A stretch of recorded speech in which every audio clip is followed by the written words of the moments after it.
রাজ্যে প্রতিভার অভাব নেই, সঠিক পরিকাঠামো প্রদান করা হলে রাজ্যের খেলোয়াড়রা আন্তর্জাতিক মানের খেলায় নিজেদের কৃতিত্ব তুলে ধরতে পারবে বললেন মুখ্যমন্ত্রী doctor Manik Saha. Tripura cricket association আয়োজিত ক্রিকেট সামগ্রী বিতরণ অনুষ্ঠানে একথা বলেন তিনি।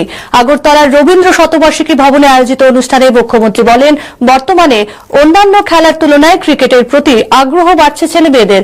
অনুষ্ঠানে প্রতিভাবান প্রশিক্ষণপ্রাপ্ত খেলোয়াড়দের মধ্যে 108টি ক্রিকেট কিট ব্যাগ বিতরণ করা হয়।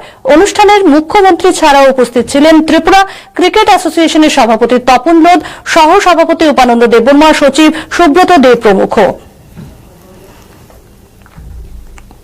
অন্যান্য খেলার চাইতেও ক্রিকেটের প্রতি মানুষের আকর্ষণ অনেকটা বেশি বৃদ্ধি পাচ্ছে এবং এখানে শুধু শারীরিক যদি আমি বলি যে সক্ষমতা সেটাই বৃদ্ধি হয় না, এই ক্রিকেট খেলার মধ্যে পাঞ্চুয়ালিটি, ডিসিপ্লিন এবং লিডারশিপ দেওয়ার যে একটা চিন্তা ভাবনা, এই যে বিষয়টা সেটা কিন্তু ক্রিকেটের মাধ্যমে আমরা দেখতে পাই। আগামী দিন ত্রিপুরার থেকে যে প্লেয়ার আজকে ভারতের রিপ্রেজেন্টেটিভ হয়ে তারা আগামী দিন খেলায় অংশগ্রহণ করবে।